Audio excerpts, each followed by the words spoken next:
All right, listen up. This Super Bowl Sunday, while everyone was watching for the commercials, the real message wasn't about beer or trucks. It was a gut punch straight to the White House. The survivors, the ones they've tried to silence for years, pooled their strength and dropped a prime-time truth bomb. Their ad was simple, powerful, and it cut right to the core. We all deserve the truth. But here's the brutal reality. That truth is being locked away right now by the very people who swore to release it. Let that sink in. The Trump administration, the one that campaigned on draining the swamp and exposing the elite, is now the #1 obstacle to justice in the Epstein case. Pam Bondi and Attorney General Todd Blanch have drawn their line in the sand.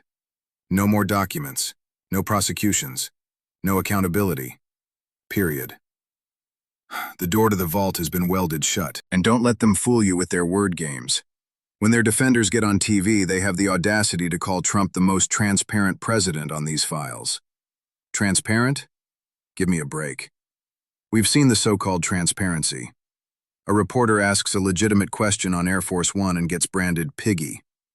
A journalist like Caitlin Collins tries to hold them accountable and gets told to smile more. This isn't transparency. It's a circus designed to humiliate anyone asking for answers. The whole charade was exposed in one jaw-dropping exchange. When a reporter had the nerve to ask if the public would ever learn the names of the men who abused these girls, the Department of Justice response was a masterpiece of bureaucratic cowardice. They said, and I quote, "There's this built-in assumption that somehow there's this hidden trove of information of men that we know about that we're covering up. That is not the case." Did you catch that? They're calling the search for accomplices an assumption. They're pretending there's no list, no names, no network to uncover. They want you to believe the crime begins and ends with Epstein and Maxwell. We are supposed to ignore the flights, the parties, the island. But the files they have released scream the opposite. Let's talk numbers that they can't spin. A New York Times analysis dug into the latest data dump and found over 38,000 references. 38,000. To Donald Trump, his family, Mar-a-Lago. Not a passing mention. An entire web of connections. And it's not just him. Look at Commerce Secretary Howard Lutnick. His office says, limited interactions with Epstein, all above board. But the files show correspondence stretching years after Epstein was a convicted sex offender. Then there's Kevin Warsh, Trump's pick for Fed chair, named in the records. Even plans for Elon Musk to visit the island. This isn't a coincidence. It's a pattern. A pattern of the powerful intersecting with a predator.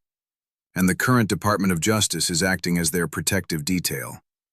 They've announced the review is over. They've said there's nothing more to tease out. The message to every powerful person in that file is clear. You are safe. We have stopped looking. But a rebellion is brewing, and it's coming from inside the House. Republican Congressman Massie is having none of it. He's looked at the evidence on Lutnick and said he shouldn't testify. He should resign. Massie pointed out that in Britain, ambassadors and princes have been toppled for less. And then he launched a tactical nuke.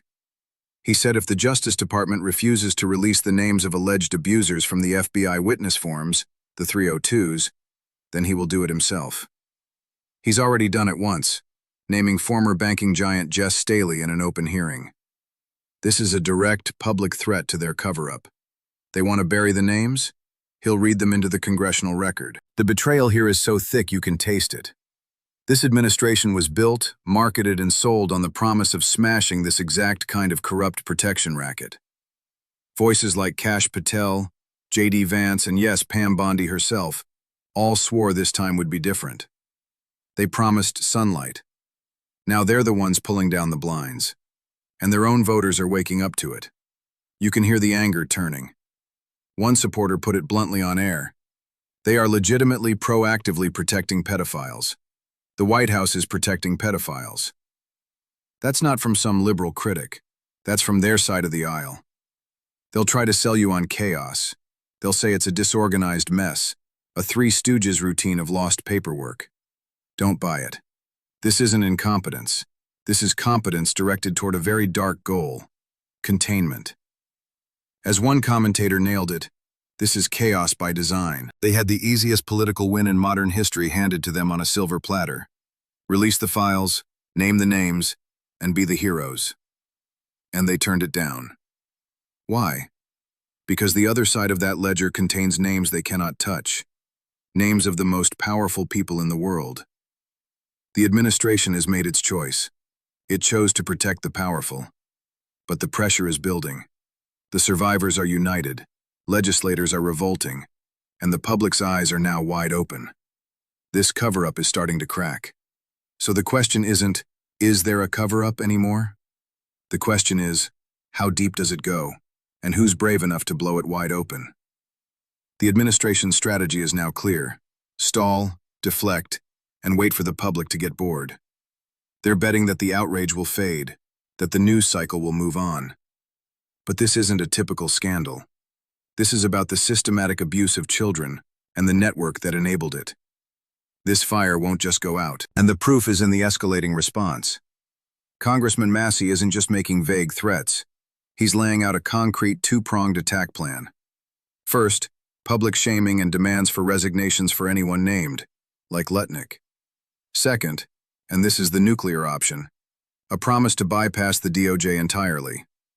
If they won't release the names from the witness interviews, the infamous 302 forms, he will go to the victims and their attorneys, get the names himself, and read them into the official record of the United States Congress.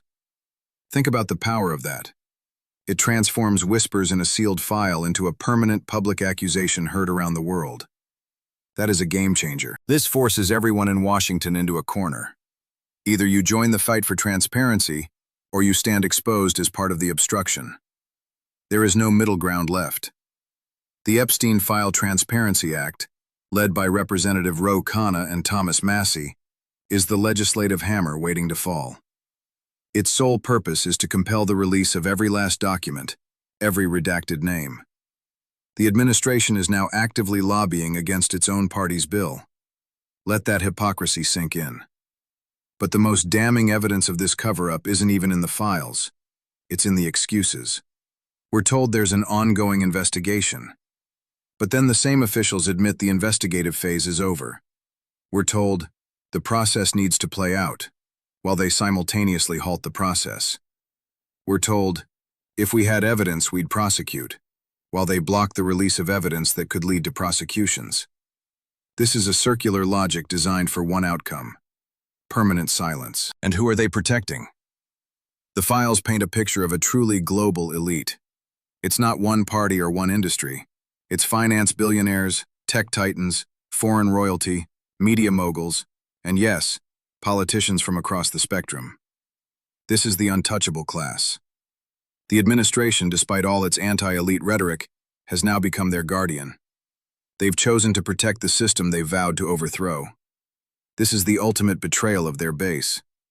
They were elected on a wave of fury against a justice system that works for the powerful and crushes the ordinary person. Lock her up wasn't just about Hillary Clinton. It was a cry against impunity. Now, when presented with the most grotesque example of elite impunity imaginable, the administration's response is to padlock the evidence room.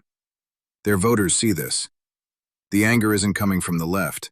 It's bubbling up from the right. The comments are everywhere. We voted for them to end this, not to manage it. The Survivor's Super Bowl ad was the starting pistol. It told the world that the victims are done waiting. They are organized, they are public, and they are not afraid.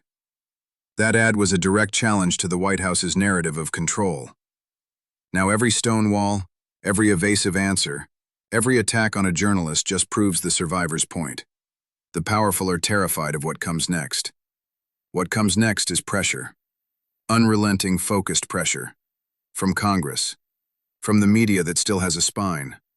From the survivors themselves. And from you. Public attention is the kryptonite to this kind of operation. They can ignore subpoenas, they can mock reporters, but they cannot withstand a sustained, informed public that demands answers and remembers their promises. This is the fight they didn't want. This is the consequence of vowing transparency as a political tactic without ever intending to deliver. You created the expectation. You sold the dream of justice. Now your own voters are holding you to it. They promised a reckoning for the elite. Either they deliver that reckoning, or they will be consumed by the very outrage they channeled to get into power. The walls are closing in. The files are a truth that cannot be uncreated. The names are known. The network is mapped. The only thing left to decide is whether justice arrives through official channels or through a chaotic public explosion that leaves no reputation intact. The administration still has a choice: lead the unveiling or be defined by the cover-up. Every day they delay, the ground gets hotter beneath their feet. The countdown to truth has begun, and no amount of spin can stop it.